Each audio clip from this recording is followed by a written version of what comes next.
आप सभी का एक बार फिर से स्वागत है आपके अपने YouTube channel exams daily by Danish में।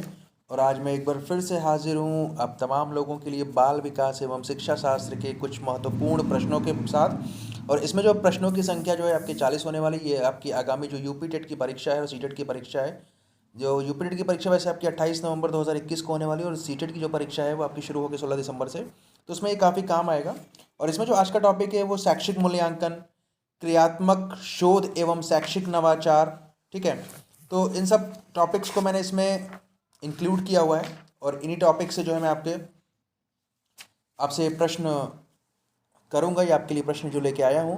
तो अगर आप में से मेरे चैनल पे कोई नया है तो कृपया मेरे चैनल को सब्सक्राइब कीजिए, वीडियोस को लाइक और शेयर कीजिए, बेल आइकन को भी प्रेस कर दीजिएगा ताकि आगे आने वाली नोटिफिकेशंस आपको समय से मिलती रहें। तो पहला क्वेश्चन लेते हैं, शैक्षिक विकास में मूल्यांकन का अर्थ है। आपके ऑप्शन से ए छात्रों की प्रगति का आकलन, कक्षा अभिलेखों का मूल्यांकन, कार्य निष्पादन का मूल्यांकन, ज्ञान क्षमता का जो मूल्यांकन है, ज्ञान क्षमता की जो है कितनी ज्ञान क्षमता हुई बच्चों के अंतर्गत उसका हम मूल्यांकन करते हैं। तो जो शैक्षिक विकास है उसमें आप जो है ज्ञान क्षमता का मूल्यांकन करते हैं। ऑप्शन नंबर डी जो होगा वो बिल्कुल सही होगा। याद रखिएगा, शैक्षिक विकास में मूल्यांकन जो होता है वो ज्ञान क्षमता का मूल्यांकन होता है। प्रश्न संख्या अगला लेते हैं, मूल्यांकन को फिल इन द ब्लैंक्स दिया हुआ, मूल्यांकन को क्या केवल नंबरों के संदर्भ में करना चाहिए, वास्तविक प्रकार के लिखित कार्यों पर आधारित होना चाहिए, एक अलग गतिविधि के रूप में लेना चाहिए, शिक्षण अधिगम प्रक्रिया का एक भाग होना चाहिए। सिंपल सी बात है कि जो मूल्यांकन होना चाहिए वो शिक्षण अधिगम प्रक्रिया का ही तो एक भाग होना चाहिए ना ये। ठीक है, अगला प्रश्न है, मूल्यांकन किया जाना चाहिए क्योंकि मूल्यांकन से बच्चे पढ़ेंगे, पता लगता है कि बच्चों की उपलब्धि का, बच्चों के सीखने के स्तर का ज्ञान होता है। तो इसमें जो सही ऑप्शन है वो आपका सी, कि बच्चों के सीखने के स्तर का ज्ञान होता है। डी ऑप्शन जो आपका है शिक्षक की उपलब्धि का, शिक्षक की उपलब्धि से नहीं लेना हमको, बच्चों के सीखने का जो स्तर है वो कहाँ तक पहुँचा है, मूल्यांकन से आपको इस बात का अच्छे तरीके से पता चल सकता है। अगला प्रश्न लेते हैं, प्रश्न संख्या 4 है, निम्न में से कौन सा मूल्यांकन के त्रिकोण का भाग नहीं है। निम्न में से कौन सा जो है मूल्यांकन के त्रिकोण का भाग नहीं है। देखिए, जो मूल्यांकन का जो त्रिकोण बनता है, एक तो शिक्षा का उद्देश्य होता है, ठीक है, मूल्यांकन होता है, ठीक है, और अधिगम अनुभव होता है। ये तीन चीज होते हैं। ठीक है, तो अधिगम अनुभव है, इसमें शिक्षा का उद्देश्य मतलब शैक्षिक उद्देश्य होना चाहिए, मूल्यांकन हो गया। तो जो आपका अधिगम अनुभव और जो शिक्षण अनुभव आपका दिया है, शिक्षण अनुभव इसमें नहीं होता है। ठीक है ना, ऑप्शन नंबर सी जो होगा आपका वो इसमें नहीं होगा, इसलिए ऑप्शन सही है। निम्न में से कौन सा मूल्यांकन का प्रकार नहीं है, इनमें से कौन सा वाला जो है वो मूल्यांकन का प्रकार नहीं है। निर्णयात्मक, योगात्मक, सीसीई या मानक। देखिए, मूल्यांकन प्रक्रिया के अंतर्गत शिक्षण में निर्धारित उद्देश्य की प्राप्ति के आधार पर पाठ्यक्रम की सार्थकता का आकलन करते हैं। कुछ मूल्यांकन विधियां इस प्रकार हैं, निर्णयात्मक मूल्यांकन, योगात्मक या संकलनात्मक मूल्यांकन तथा सतत एवं व्यापक मूल्यांकन, जिसको आप सीसीई बोलते हैं। ठीक है, तो इस वजह से इसमें जो मानक है वो इसका प्रकार नहीं है। ठीक है ना, ये वाला। अगला प्रश्न है, भाषाई ज्ञान का मूल्यांकन होता है। भाषाई ज्ञान का, देखिए, मात्र लिखित परीक्षा में जिसमें ओनली आ जाए उसको हटा दीजिएगा, दोनों में ओनली है। लिखित एवं मौखिक दोनों परीक्षा के माध्यम से, उपरोक्त में से किसी माध्यम से नहीं। तो जो है लिखित एवं मौखिक दोनों से जो है आप भाषाई ज्ञान का मूल्यांकन कर सकते हैं। आकलन, प्रश्न है आपका आकलन। जो आपका आकलन है इसमें एक ऑप्शन छूट गया है, बच्चों में योगितात्मकता का भावना को सक्रिय रूप से बढ़ावा देती है। ठीक है, उसके बाद सीखने और सुनिश्चित करने के लिए तनाव और दबाव को उत्पन्न। देखिए, तनाव और दबाव जब बच्चे में उत्पन्न होगा तो बच्चा सीखेगा क्या, तो बच्चे के ऊपर प्रेशर तो डालना नहीं है और प्रतियोगिता को अब बढ़ावा नहीं देना। सीखने में सुधार का एक तरीका जो है ये बिल्कुल सही है। नैदानिक मूल्यांकन से सुनिश्चित होता है। देखिए, नैदानिक मूल्यांकन, निदानात्मक जो मूल्यांकन आप करते हैं, एक बात आती है नैदानिक उपचारात्मक शिक्षण, नैदानिक शिक्षण की जो बात हम लोग करते हैं। आप अगर किसी कक्षा में पढ़ा रहे हैं और उनमें से कुछ बच्चों का स्तर जो है उस कक्षा के स्तर का नहीं होता है, बहुत मतलब नीचे स्तर के होते हैं, तो उनका जो है आप निदानात्मक या उपचारात्मक शिक्षण करते हैं, उनकी जो परेशानी है उसको दूर करते हैं।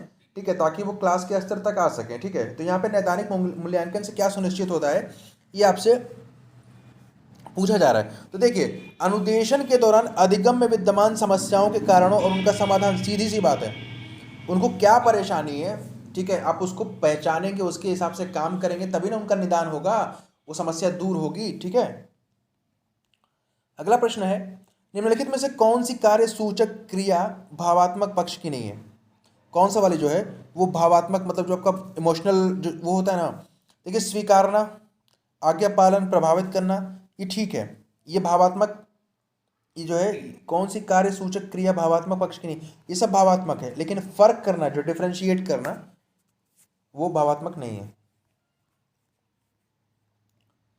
देखिए संज्ञानात्मक क्षेत्र का सही क्रम है, ठीक है, कौन सा सही क्रम है इसमें?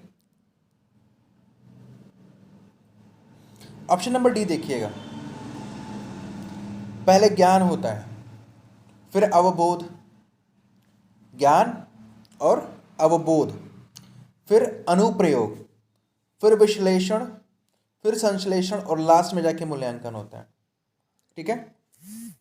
पहले ज्ञान, फिर अवबोध, ठीक है, उसके बाद जो है आपका अनुप्रयोग, ठीक है, उसके बाद जो है आपका अनुप्रयोग, और उसके बाद जो है आपका विश्लेषण, फिर होता है संश्लेषण, और फिर होता है आपका मूल्यांकन। तो जो मूल्यांकन की प्रक्रिया है वो सबसे लास्ट में आएगी, ठीक है ना। मूल्यांकन की जो प्रक्रिया है सबसे लास्ट में होगी। ज्ञान, अवबोध, अनुप्रयोग, विश्लेषण करेंगे, फिर संश्लेषण करेंगे, और लास्ट में हम जाके उसका मूल्यांकन करते हैं, ठीक है। देखिए यहाँ पे ये ज्ञान अवबोध मतलब समझ बूझ उसकी, फिर उसका प्रयोग करेंगे, विश्लेषण करेंगे, संश्लेषण करेंगे, और लास्ट में मूल्यांकन करेंगे। तो ये जो है आपका इधर से इधर को जाता है, इस चीज़ का ध्यान रखिएगा, ये इधर से इधर को जाएगा, ठीक है ना, नीचे से ऊपर की तरफ।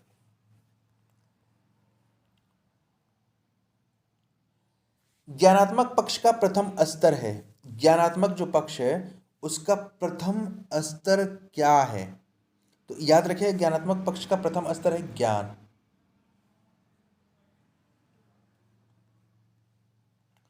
निम्न में से ज्ञान संबंधी योग्यता का उच्चतम स्तर क्या है?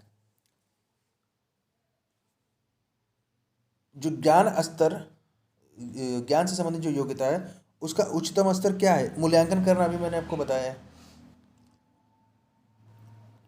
अगला प्रश्न है, संज्ञानात्मक संप्राप्ति का न्यूनतम स्तर है ए, जो आपका ज्ञान है वो संज्ञानात्मक संप्राप्ति का न्यूनतम स्तर है। अभी मैंने आपको बताया 5 स्तर है ना, ज्ञान है, अवबोध है, अनुप्रयोग है, विश्लेषण, संश्लेषण और मूल्यांकन। तो सबसे जो न्यूनतम ज्ञान संज्ञानात्मक संप्राप्ति का न्यूनतम स्तर ज्ञान ही होता है, ठीक है ना। निम्न में से कौन सा रचनात्मक आकलन से संबंधित है? कौन सा रचनात्मक आकलन से संबंधित है? वार्षिक परीक्षा, प्रश्नोत्तरी व खेल, सत्र परीक्षा, या इनमें से सभी? तो याद रखिएगा जो प्रश्नोत्तरी व खेल है वो रचनात्मकता से संबंधित है, रचनात्मक, ठीक है। सतत व्यापक मूल्यांकन में व्यापक शब्द का अभिप्राय है, देखिए CCE जो बोलते हैं ना, CCE, ठीक है, सतत एवं व्यापक जो आप मूल्यांकन की बात करते हैं जिसको आप CCE बोलते हैं, कंटिन्यूअस एंड कंप्रिहेंसिव इवैल्यूएशन, ठीक है। इसमें व्यापक जो शब्द है उससे क्या मतलब है आपका? संज्ञानात्मक, सहसंज्ञानात्मक, ए और बी दोनों है। देखिए इसमें सीधी सी बात है कि ये जो सी आपका है ना ये बिल्कुल सही होगा, संज्ञानात्मक और सहसंज्ञानात्मक जो है इसलिए इसमें शामिल होगा।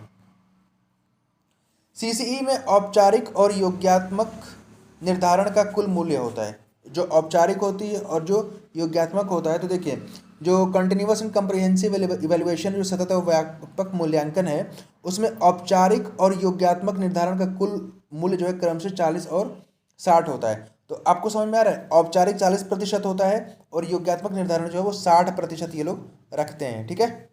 ए, निम्नलिखित में से कौन सा सतत और व्यापक मूल्यांकन के संबंध में सही नहीं है?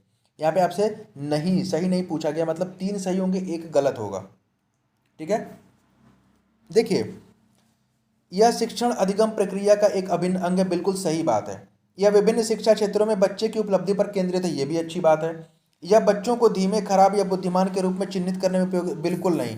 हम किसी को भी बुद्धिमान, गधा, घोड़ा नहीं बना सकते ना, हम बोले ना, ऐसा करने के लिए इसका वो यूज़ नहीं किया जाता है। इसे भारत के शिक्षा के अधिकार अधिनियम 2009 के द्वारा अनिवार्य किया गया। सही है ये भी। सतत और व्यापक मूल्यांकन फिल इन द ब्लैंक्स पर बल देता है। किसमें? सीखने को सुनिश्चित करने के लिए व्यापक स्केल पर निरंतर परीक्षण। सीखने को किस प्रकार अवलोकित, रिकॉर्ड और सुधारा जाए। शिक्षण के साथ परीक्षाओं का सामंजस्य बोर्ड। देखिए, सीखने के को किस प्रकार अवलोकित, रिकॉर्ड और सुधारा जाए, ये जो आपका ऑप्शन नंबर बी है ये बिल्कुल सही है इसमें, ठीक है ना, ये बिल्कुल सही है ये। अगला प्रश्न लेते हैं, मूल्यांकन योजना के अवयव क्या हैं? क्या क्या इसके अवयव? मूल्यांकन का जो योजना, उसमें उद्देश्य है, संसाधन है, विश्लेषण है, प्राधिकार है। इसमें कौन सा? नीचे दिए गए विकल्प से सही चुनना है। 1 और 3 सही है, केवल 2 सही है, 2, 3, 4 सही है, 1, 2, 3 सही है। मूल्यांकन योजना के अवयव आपसे पूछा गया है, ठीक है। देखिए, मूल्यांकन योजना के जो अवयव हैं वो उद्देश्य, संसाधन और विश्लेषण होते हैं, ठीक है ना, प्राधिकार नहीं है। उद्देश्य, संसाधन और विश्लेषण। तो 1, 2, 3 जो आपका ऑप्शन नंबर डी वो बिल्कुल सही होगा। अगला प्रश्न है, किस प्रकार के मूल्यांकन में अधिगमकर्ता की कमियों एवं कठिनाइयों की पहचान पर बल दिया जाता है? तो आपका जो ऑप्शन नंबर सी है, नैदानिक मूल्यांकन। अभी मैंने बात की थी, निदानात्मक जो अब वो करते हैं कि उसको क्या परेशानी है, क्या समस्या है। तो इस प्रकार के मूल्यांकन में अधिगमकर्ता की कमियों और कठिनाइयों की पहचान करना, ताकि हम उसको सुधार सकें और उसको ऊंचे स्तर तक ले जा सकें, सही स्तर तक ले जा सकें, ठीक है। स्थिति पत्रक क्या है? ठीक है, शैक्षिक आलेखों का संग्रह, समीक्षा आलेख प्रदान करना, विस्तारित शोध एवं सारांश प्रदान करना, मुद्दों पर बल देना एवं स्थिति का चित्रण करना। देखिए, मुद्दों पर बल देना जो स्थिति पत्रक है, और स्थिति का चित्रण करना, उसकी स्थिति क्या है उसके बारे में इसमें हम बात करते हैं, ठीक है, स्थिति पत्रक में।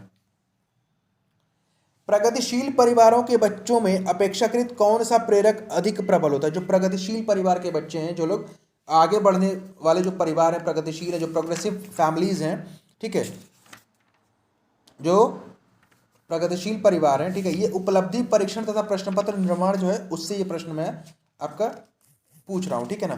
तो प्रगतिशील परिवारों के जो बच्चे होते हैं उनमें अपेक्षाकृत कौन सा जो प्रेरक है वो काम करता है? तो देखिए, उपलब्धि,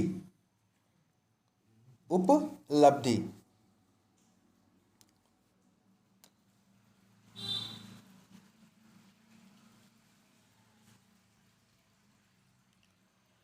उपलब्धि परीक्षण प्राय निम्न में से किसके लिए प्रयुक्त किए जाते हैं?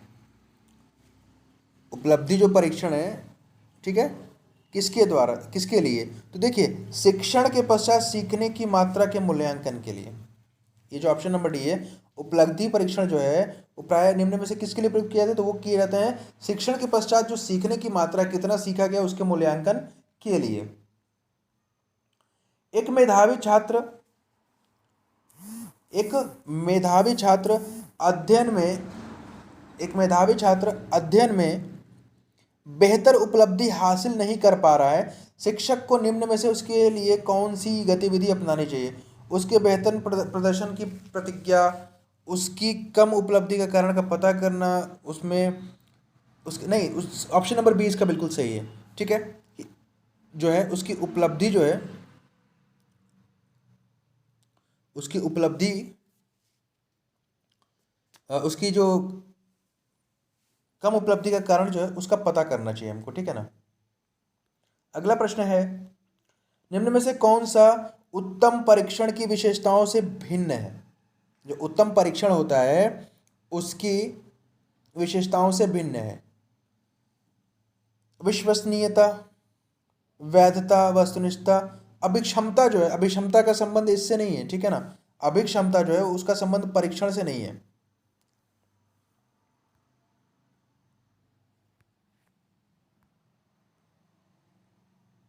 ये अच्छे प्रश्न पत्र की क्या विशेषता है? वैधता, विश्वसनीयता, ए ओ बी दोनों, व्यापकता। देखिए, वैधता भी होनी चाहिए और विश्वसनीयता भी होनी चाहिए, इसलिए ए जो सी है आपका बिल्कुल सही ऑप्शन है। निम्न में से क्या उत्तम उपलब्धि परीक्षण की विशेषता नहीं है? ठीक है, अस्पष्टता जो दिया है, मतलब अस्पष्ट होना चाहिए, वो क्लियर नहीं होना चाहिए, साफ सुथरा नहीं होना चाहिए, अस्पष्ट नहीं होना चाहिए, ये गलत है, ये विशेषता नहीं है, ठीक है, साफ साफ दिख रहा है। एक अध्यापक विद्यार्थियों के अधिगम की कठिनाइयों को ज्ञात करना चाहता है। निम्नलिखित में से किस परीक्षण का उपयोग किया जा सकता है? देखिए, कठिनाइयों का अगर ज्ञात करना चाहते हो तो आपको नैदानिक परीक्षण देना होगा। अभी मैंने बात की है नैदानिक परीक्षण की, तो आपको क्या करना होगा? नैदानिक परीक्षण देना होगा। सिंपल से डी वाला ऑप्शन सही है। कठिनाइयों का, उसकी कमियों का जब अगर आपको पता लगाना होगा तो आपको नैदानिक परीक्षण करना पड़ेगा। गणित में अधिगम निर्योग्यता का आकलन निम्न में से किस परीक्षण के द्वारा सर्वाधिक उचित तरीके से किया जा सकता है? अधिगम निर्योग्यता है तो निदानात्मक परीक्षण आपको देना पड़ेगा, ठीक है ना। आप निदानात्मक परीक्षण करिए, उसकी कमी का पता लगाइए, उसकी समस्याओं का निदान कर दीजिए, खत्म हो जाएगा बात। अगला है, विद्यार्थियों के सीखने में जो रिक्तियां रह जाती है उनके निदान के बाद फिल इन द ब्लैंक्स करना चाहिए। क्या करना चाहिए? सघन अभ्यास कार्य होना चाहिए, समुचित उपचारात्मक कार्य होना चाहिए, सभी पाठों को व्यवस्थित रूप से दोहराना चाहिए नहीं, विद्यार्थियों और अभिभावकों की उपलब्धि के बारे में बताना नहीं। देखिए, मैं आपको बता दूं, पहले ऑप्शंस एलिमिनेट करिए, तो ये दोनों तो होंगे नहीं। सी और डी जो है, एकदम इसमें हो ही नहीं सकता। अब सघन अभ्यास कर, यह समुचित उपचारात्मक कार्य होना चाहिए उसमें, तो समुचित उपचारात्मक कार्य में अभ्यास वगैरह सब कुछ आ जाएगा, ठीक है ना। ऑप्शन नंबर बी ज्यादा सुटेबल है। नैदानिक परीक्षा का मुख्य उद्देश्य क्या है? ठीक है, तो देखिए, कक्षा में प्रदर्शन के दौरान सामान्यतः कमजोर क्षेत्र में चिन्हित करना नहीं, उपचारात्मक कार्यक्रम में विशेष प्रकृति की आवश्यकता, अकादमिक कठिनाइयों के कारण का पता लगाना, जो एकेडमिक उसकी पढ़ाते समय जो उसको समस्याएं हो रही है, जो अधिगम में उसको जो समस्या हो रही है, उसके कारणों का पता लगाना जो है नैदानिक परीक्षण का मुख्य उद्देश्य होना चाहिए और होता भी है। एक अध्यापक के रूप में आपके द्वारा तैयार किए गए परीक्षण के मामले में निम्नलिखित में से कौन सा कथन सही है? यदि परीक्षण विश्वसनीय है तो वह वस्तुनिष्ठ होगा, यदि परीक्षण वैधता रखता है तो वह विश्वसनीय भी होगा, यदि परीक्षण विश्वसनीय है तो यह वैधता भी रखेगा, यह परीक्षण वैधता रखता है तो विश्वसनीय है तो यह उपयोज्य होगा। ठीक है, तो ऑप्शन नंबर बी देखिए, यदि परीक्षण वैधता रखता है तो उसमें विश्वसनीयता भी होगी। अगर वो वैलिड है, ठीक है, वैधता रखता है तो उसमें विश्वसनीयता भी होगी। एक शिक्षक प्रश्न पत्र बनाने के बाद यह जांच करता है कि क्या प्रश्न परीक्षण के विशिष्ट उद्देश्यों की परीक्षा ले रहे हैं। वह मुख्य रूप से प्रश्न पत्र की के बारे में चिन्हित, किसके बारे में चिन्हित करता है? ठीक है, किसके बारे में करता है? तो आपका जो ऑप्शन नंबर है, संपूर्ण विषय वस्तु को शामिल करने। कौन सा प्रश्न कौशल के लिए सही नहीं है? इसमें से कौन सा वाला जो है वो प्रश्न कौशल के लिए सही नहीं है? सी देखिए, हाँ अथवा ना उत्तर वाले प्रश्नों की संख्या बढ़ाना, ये जो है प्रश्न कौशल के लिए सही नहीं होता है, ठीक है ना, ये वाला। कक्षा में जो विद्यार्थी प्रश्न पूछते हैं उन्हें कक्षा के बाद शिक्षक से मिलने की सलाह दी जाए। क्यों? कक्षा चर्चा में भाग लेने के लिए प्रोत्साहित किया जाना चाहिए, लगातार प्रश्न पूछने के लिए प्रोत्साहित करना चाहिए, स्वतंत्र रूप से उत्तर ढूंढने के लिए प्रोत्साहित करना चाहिए। तो जो बच्चे कक्षा में लगातार प्रश्न पूछते हैं, ठीक है, प्रश्न पूछते हैं, तो उनके लिए जो ऑप्शन नंबर सी आपका है, लगातार प्रश्न पूछने के लिए आप उनको प्रोत्साहित करते रहें, उससे उनकी जिज्ञासा बढ़ेगी और वो चीज़ों को सीखते जाएंगे। ठीक है, कक्षा में छात्रों को प्रश्न पूछने के लिए प्रेरित करना चाहिए, हतोत्साहित करना चाहिए, अनुमति नहीं देनी चाहिए। भाई प्रेरित करिए ना, उनको प्रेरित करिए कि कक्षा में ज़्यादा से ज़्यादा प्रश्न पूछें। ठीक है, निम्नलिखित में से कौन सा शिक्षक द्वारा कक्षा में बच्चों के लिए समस्या हल करने के तरीके का वर्णन नहीं कर सकता? इनमें से कौन सा वाला? कुछ हल करते समय गलतियों को करने के प्रति ईमानदार रहना, सोच विचार परीक्षण और विभिन्न उत्तरों जैसी शब्दावली का प्रयोग करना, अभिसरण उत्तर वाले प्रश्न पूछना, किसी विशेष समस्या को हल करने के बारे में अपनी विचार प्रक्रियाओं पर चर्चा करना। जो सी है ना, अभिसरण उत्तरों वाले प्रश्नों को पूछना। ठीक है, अभिसरण उत्तरों वाले प्रश्न का मतलब ये होता है ऐसे प्रश्न जिनका उत्तर निश्चित होता है। ऐसे प्रश्न बच्चों में स्मृति व पहचान आधारित होते हैं, न कि उनके विभिन्न तरीकों से चिंतन या तर्क पर। ठीक है, तो ऐसे प्रश्नों से बचना चाहिए। निम्नलिखित में से कौन सा वास्तुनिष्ठ प्रश्न है? लघुत्तरात्मक प्रश्न, मुक्त उत्तर वाला प्रश्न, सत्य या असत्य प्रश्न या निबंधात्मक प्रश्न। वास्तुनिष्ठ कौन सा होता है? ऑब्जेक्टिव टाइप समझते हैं आप? तो सी जो है सत्य असत्य जो है वो वास्तुनिष्ठ टाइप का प्रश्न आप इसको बोल सकते हैं, ठीक है। अगला प्रश्न है, निम्न में से किस कौशल में पूर्व ज्ञान का परीक्षण आता है? किस कौशल में? प्रस्तावना जो कौशल होता है उसी में इस चीज का आता है, प्रस्तावना कौशल में ही जो है पूर्व ज्ञान का परीक्षण होता है, ठीक है। तो ये थे कुछ महत्वपूर्ण प्रश्न जो कि आपके बाल मनोविज्ञान एवं शिक्षा शास्त्र से संबंधित थे, जो कि आपकी आगामी टेट और सीटेट परीक्षाओं में अति महत्वपूर्ण साबित होंगे। और ये जो वीडियो है आपको लगातार exams daily by Danish channel के माध्यम से प्रोवाइड कराया जा रहे हैं, ठीक है। Exams daily by Danish.